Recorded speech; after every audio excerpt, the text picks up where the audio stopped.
A very warm welcome to everybody. Greetings of the day. Now, today we are going to do the third chapter of class 9th book Moments, Ishwaran the Storyteller. As the title tells us, it's a story about Ishwaran who is very good at storytelling.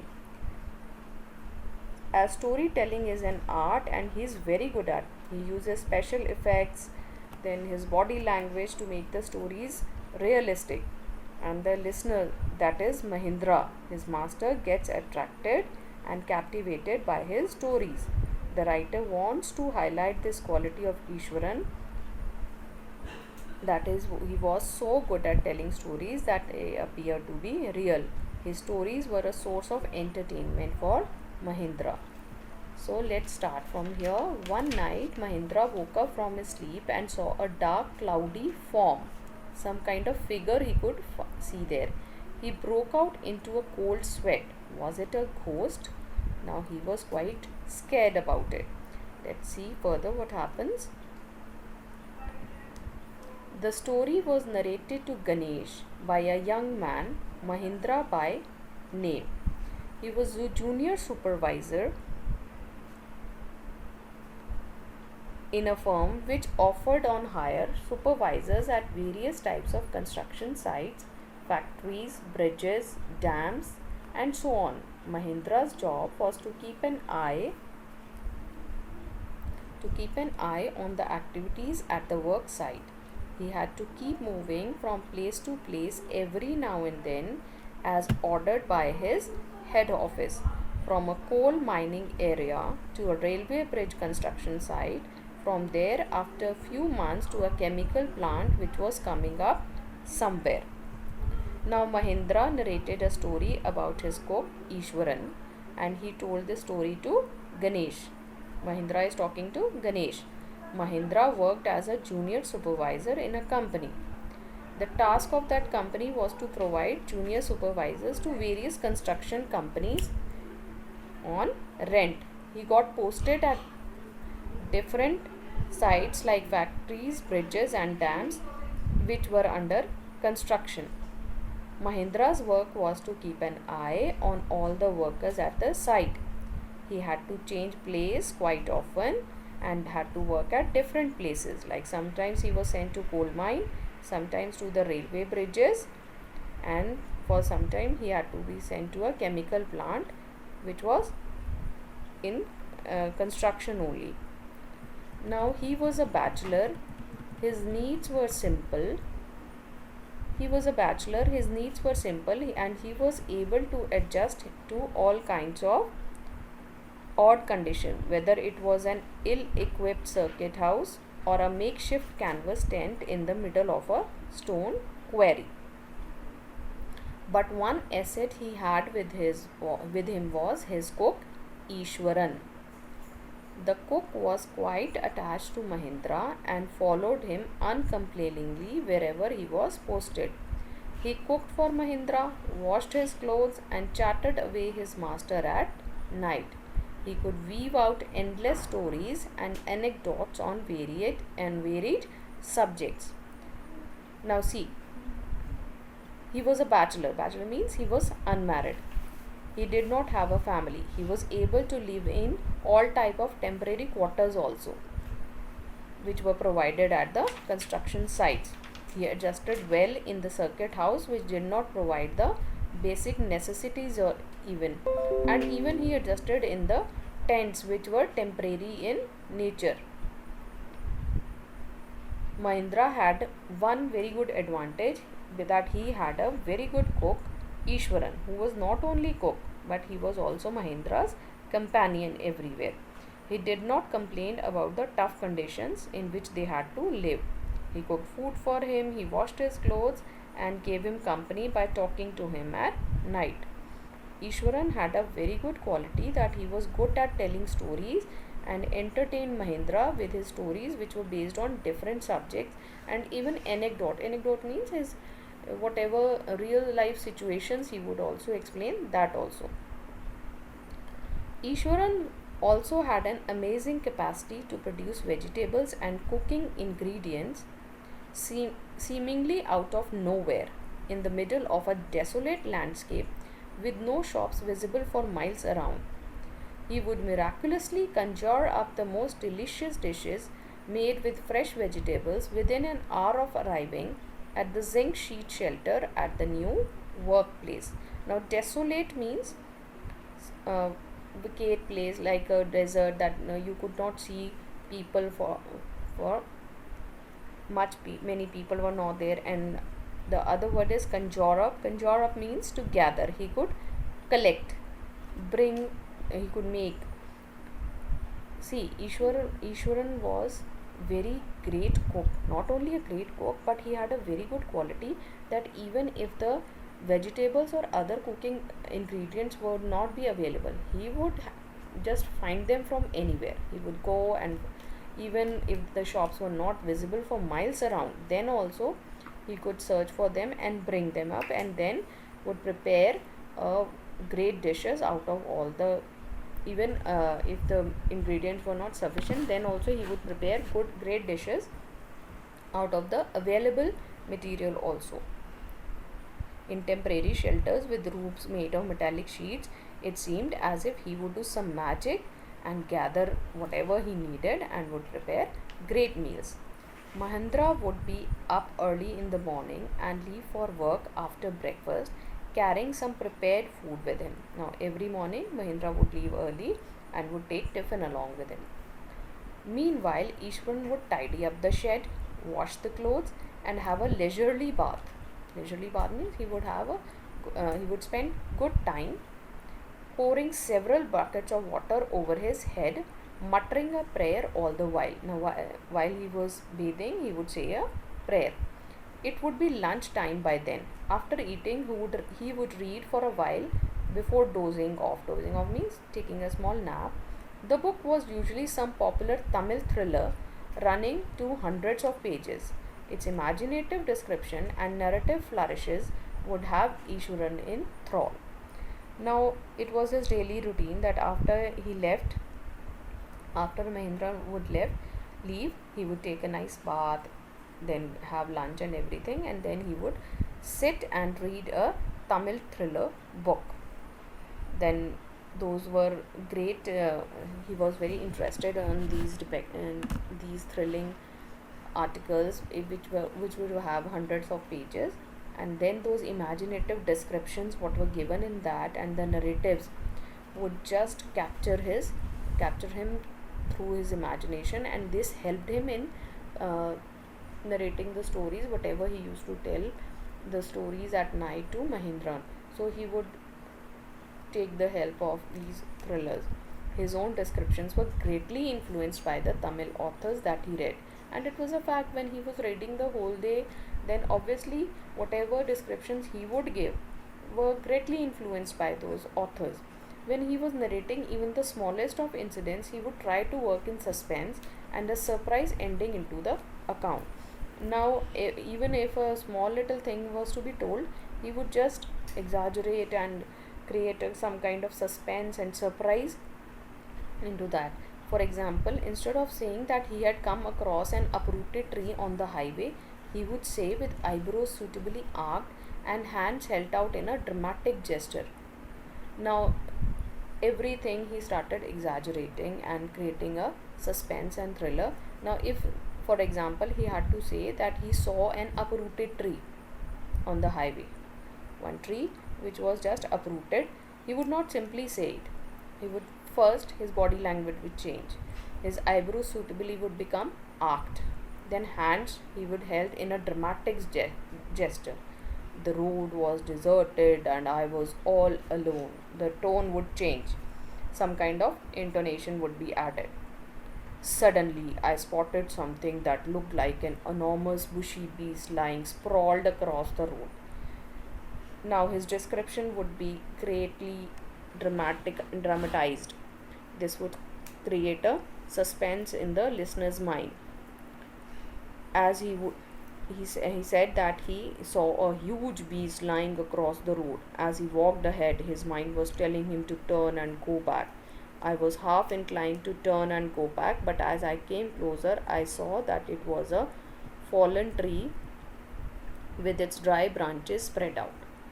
Now this way he would exaggerate whatever he would see.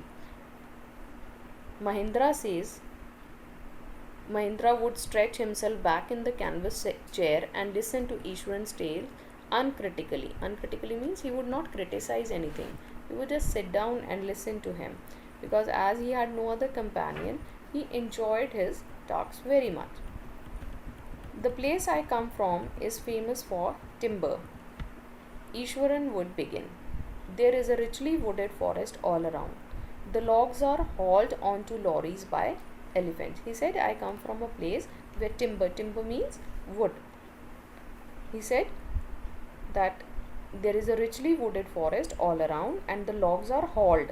Hauled means transported onto the lorries by elephants. Elephants put these logs into the lorries. They are huge, well-fed beasts.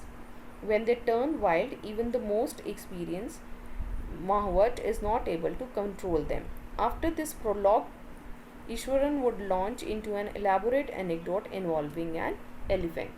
Now he would tell Mahindran the story every now and then. One day he was telling him that I come from a place which is famous for timber, and all the big logs cut from the forest are put into the lorries by the elephants. And then this would not finish here. He would start telling, after this dialogue, he would start telling a story about the elephants, that how they turn wild. And when they turn wild, even the most experienced Mahawat means the trainer, is not able to control them. And then a story would come there. One day, a tusker escaped from the timber yard and began to roam about.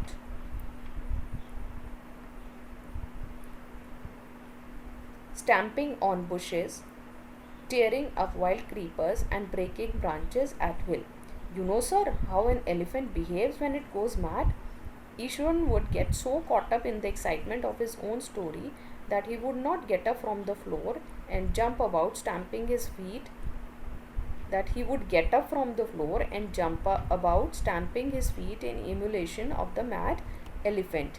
Emulation means copying an elephant. Now the story was narrated. One day an elephant escaped from the timber yard.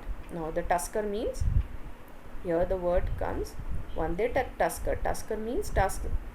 Elephants have tusks, so they are even called tuskers. He said it ran away from the timber yard and roamed around the forest. It stepped on the bushes and crushed them, tore the creeper plant and broke branches of the trees which came in its way. Ishwaran asked Mahindra whether he knew how a mad elephant behaved.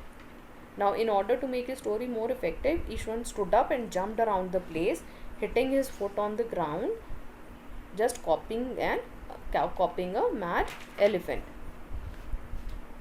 The elephant reached the outskirts of a town, breaking the fences down like matchsticks. He would continue.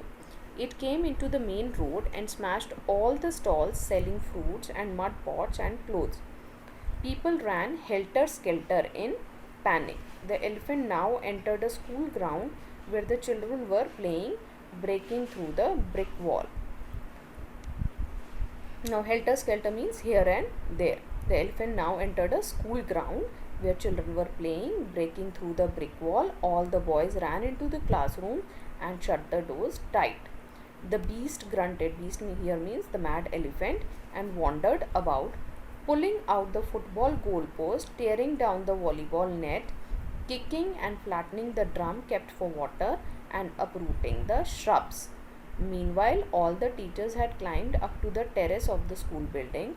From there, they helplessly watched the depredations of the elephant. There was not a soul below on the ground. The streets were empty, as if inhabitants of the entire town had suddenly disappeared.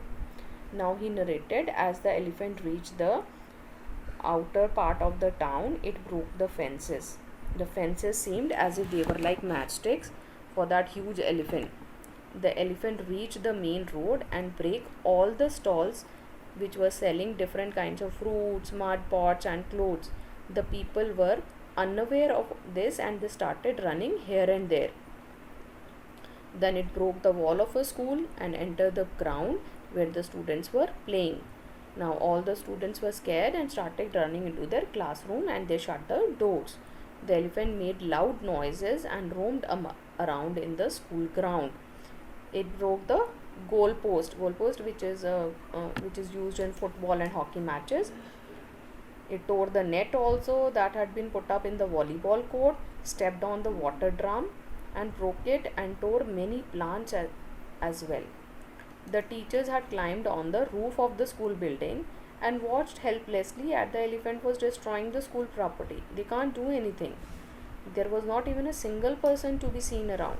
All the streets of the town were empty as all the people were scared of the mad elephant.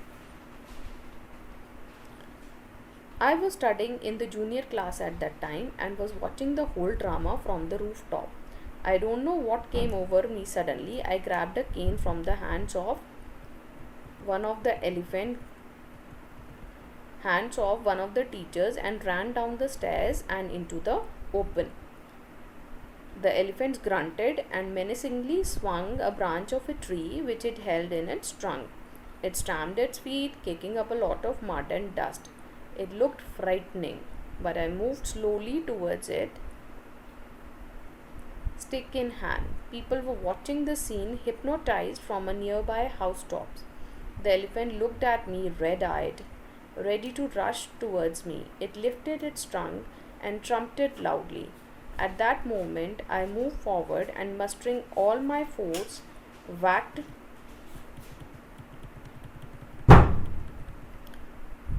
its third toenail on the quick. The beast looked stunned for a moment, then it shivered from head to foot and collapsed. Now, Ishwaran started telling that at that time he was himself studying in a junior class when this incident of mad elephant took place. He was watching the elephant from the rooftop.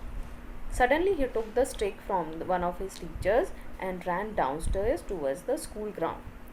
The elephant made a loud noise when he saw that a small boy was coming towards it.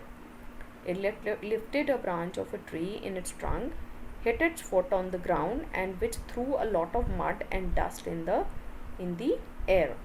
The elephant was threatening Ishwaran, but the boy was not scared of anything. He was not afraid. With the stick in his hand, he moved towards the elephant. Many people had climbed on their rooftops of their houses to see what is going to happen next. They were standing still and they were surprised, waiting to see what will happen next. Ishwaran saw that the elephant had red eyes which were full of anger.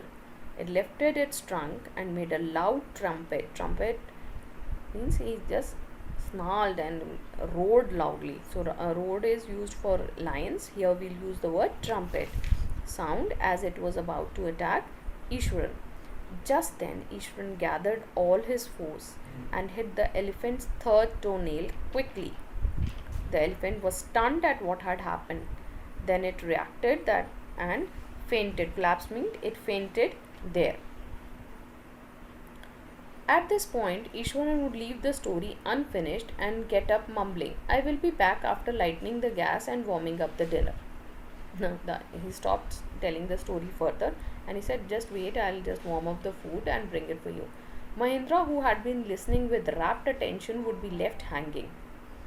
Now, he would be left like he was confused and wanted to know what is going to happen further. He was curious to know actually. When he returned, Ishwaran would not pick up the thread of the story right away. Mahendra would have to remind him that the conclusion was pending. Now when Ishwaran returned bringing the dinner and all, he would not just tell him this from where he had left. Mahendra had to remind him that the conclusion of the story was pending. Well, a veterinary doctor was summoned to revive the animal. Ishwaran would shrug casually. 2 days later, it was led away by its Mohabbat to the jungle, and he just said that a veterinary doctor, a doctor of animals was called to revive the elephant who had fainted there, and then after 2 days, its Mohabbat came and take him back to the jungle. Well, how did you manage to do it, Ishwaran? How did you bring down the beast? It has something to do with Japanese art, I think, sir. Karate or jujitsu, it's called. I had read about it somewhere. It temporarily paralyzes the nervous system, you see. Now, when Mahindran asked him, "Ki, how did you manage to do it?" He said, "See, it is only."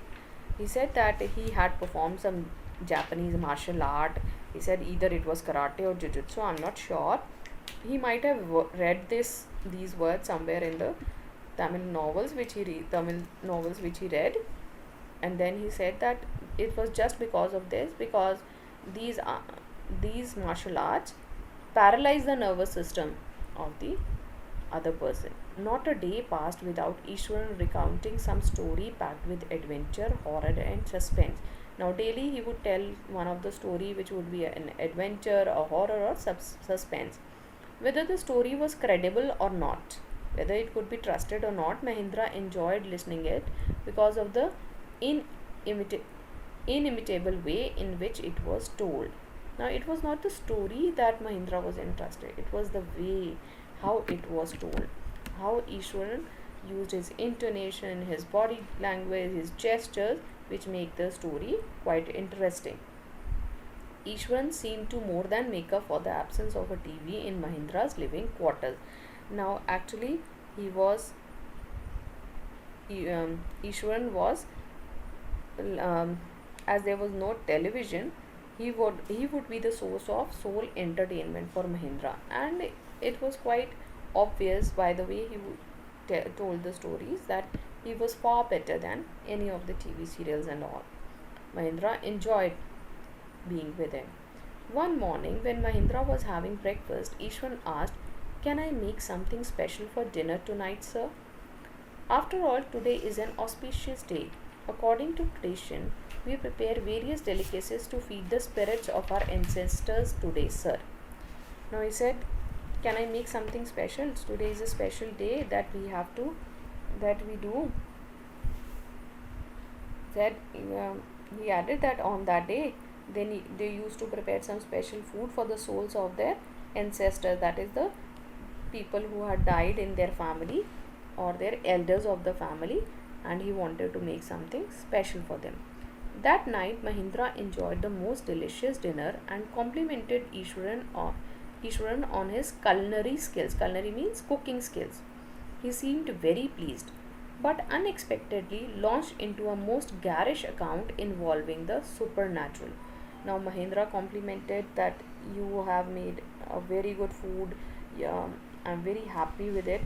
But Ishwan was happy on being praised, but all of a sudden he started narrating a detailed story which had in it ghosts, some supernatural powers, and this was disliked by Mahindra. "You know, sir, this entire factory area we are occupying was once a burial ground," he started. Mahindra was jerked out of the pleasant reverie he had drifted into after the satisfying meal. Now he started telling him the story that where they were staying at that time was once to be used to be a burial ground for the dead bodies. Now Mahindra was very happy by the nice dinner, but he was suddenly jerked.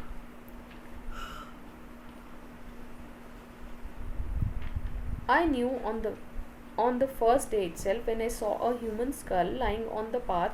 Even now I come across a number of skulls and bones, Ishwan continued. Now Mahindra Ishwaran continued that on the first day only he had seen a human skull lying on the ground. He said that when he was returning from the market, he had saw that, and even later he had come across a number of skulls, bones lying around the place. He went on to narrate how he sometimes saw ghosts at night.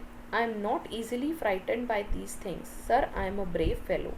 But one horrible ghost of a woman which appears off and on at the midnight during the full moon.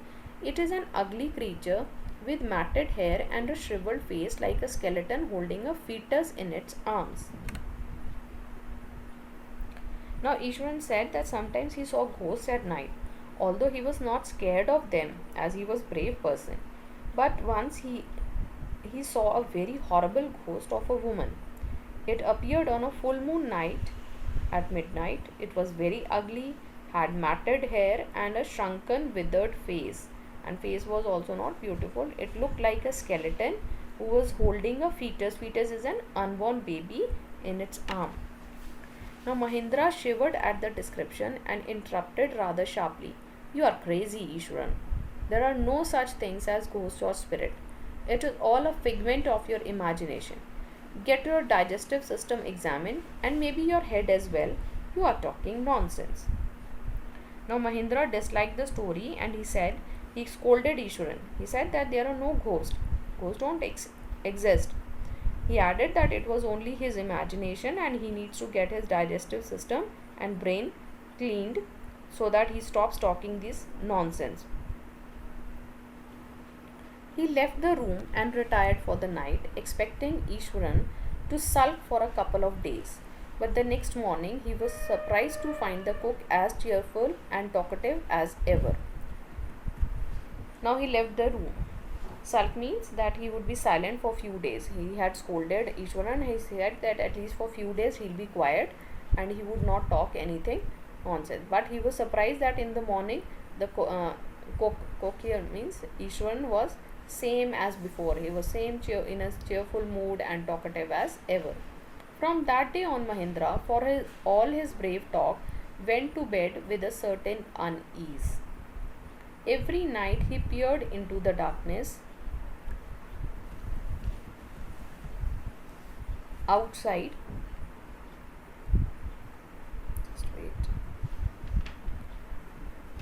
through the window next to his bed, trying to make sure that there was no movement of dark shapes in the vicinity. But he could only see a sea of darkness with the twinkling lights of the factory miles away. Now, listening to that story of Ishwaran, although he pretended to be quite brave, Mahindra was not able to sleep soundly from that night. Every night before going to bed, he peeped out of the window next to his bed to assure himself that there was no ghost around. He was not able to see any ghost, but only saw darkness and the twinkling lights of the factory. He had always liked to admire the milk white landscape on full moon nights, but after hearing Ishwaran's story of the female ghost, he avoided looking out of his window altogether when the moon was full. Now, before listening to the story of Ishwaran, Mahindra used to watch the white colored landscapes on full moon night. But after the story of that female ghost, he stopped looking out on the night as he was afraid of the ugly ghost as told by Ishwaran. One night, Mahindra was woken up from his sleep by a low moan close to his window. One night when he was sleeping, he heard a low moaning noise. Moaning means that crying sound. Somebody was crying close to his window. At first, he put it down to a cat prowling around for mice. Initially, he thought that some cat is running after the mice and mice is squeaking. But the sound was too guttural for a cat. But the sound was not, it was a sound produced from a throat. It was a harsh sound. It didn't seem to be the sound of a cat. He resisted the curiosity to look out lest he should behold a sight which would stop his heart. He didn't want to look out of the window that he might not see any figure or any ghost, that even his heart could stop beating. But the wailing became louder and less feline. Feline means that it was not that of a cat, and the sound became more louder. He could not resist the temptation anymore. Lowering himself to the level of the window sill, he looked out of the white sheet of moonlight outside, and then he looked out of the window and saw in the moonlight there, not far away, was a dark cloudy form clutching a bundle. And then he saw that there was a dark cloudy form means a figure there. Mahindra broke into a cold sweat and fell back on the pillow, panting. As he gradually recovered from the ghastly experience, he began to reason with himself and finally concluded that it must have been some sort of auto suggestion, some trick that his subconscious has played on him. Now he was quite scared what he saw there. Mahindra saw a ghost there. It was holding a bundle in one hand. Now he remembered that Ishwaran has told him that he saw a ghost of lady with a fetus in her hand. Mahindra panicked. He was breathing heavily and fell back on the bed. After some time, he recovered from the scary experience and thought that probably his subconscious mind was showing him the ghost. As always, he was thinking about that ghost, and nothing was actually there. It was his mind only which has created this imagination. By the time he had got up in the morning, had a bath, and come out to have his breakfast, the horror of the previous night had faded from his memory. Ishwaran greeted him at the door with his lunch packet and his bag. Just as Mahindra was stepping out, Ishwaran grinned and said, "Sir, remember the other day when I was telling you about the female ghost with a fetus in its arm? You were so angry with me for imagining things. Well, you saw her yourself last night. I came running hearing the sound of moaning, and that was coming from your room." Now, early in the morning, when he got up to go to his factory, he took bath, came out for breakfast. He had forgotten the ghostly experience that has faded away in his mind now, which he had at the previous night. Ishwaran greeted him, gave him his lunch and his bag. As Mahindra was about to leave, Ishwaran smiled and said that the other day Mahindra scolded him for discussing about the ugly ghost, but he said, "See, you saw that last night yourself. I came to your room and I heard the sound of moaning." Moaning means crying. A chill went down Mahindra's spine. He did not wait for Ishwaran to complete his sentence. He hurried away to his office and handed in his papers, resolving to leave the haunted place the very next day. Although he had forgotten everything, but Ishwaran's comments revived his fear and he could recall the whole incident again. He did not stop there to hear further what Ishwaran had to say. He just decided to resign from the job and leave that haunted place. He could not live there any longer. He didn't want to stay there at that the place was haunted. So this was actually the story, and basically it just tells us about Ishwaran, who is very good at telling stories, and he tells in such a way that everybody seems to have it to be realistic, to take it realistic.